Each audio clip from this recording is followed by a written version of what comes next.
This time tribulation surveillance, it's a lyrical master, the wrong clan movie me by the way, yo. Good twist, Onikit music. Onikit. Big up to man Marasta, where's it? Munu nyama, haunga mugone, munu nyama, haunga mugone, munu munyama, ono tumbogaya, pamwe munyama, kana kudogaya, chana ramangwana, rangarira chakaita chuta sikuna Jesu, akatomutengesa kanekisi, mazimba tina freedom tine peace. Iyo life ailika na resi, vanokunyunya kunge mesi, siya vakakurembedza kunge pesi, vari kundirwisira Diana na Keresi. Chimoko changu chipei adiresi, muri mu life ifambane yako pesi, sazomanyiswa kuita ungeresi. Munu wenyama, haunga mugone, munu wenyama,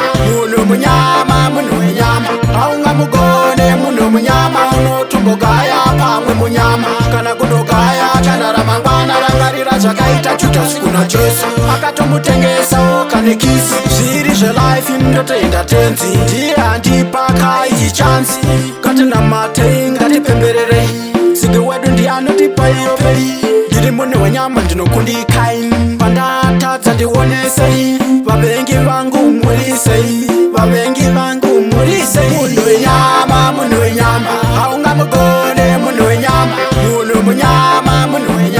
haunga mugone, munu munyama, unotumbogaya pamwe munyama, kana kudogaya, chana ramangwana, rangarira chakaita chuta sikuna Jesu, akatomutengesa kanekisi, mazimba tina freedom tine peace. Iyo life ailika na resi, vanokunyunya kunge mesi, siya vakakurembedza kunge pesi, vari kundirwisira Diana na Keresi. Chimoko changu chipei adiresi, muri mu life ifambane yako pesi, sazomanyiswa kuita ungeresi. Munu wenyama, haunga mugone, munu munyama,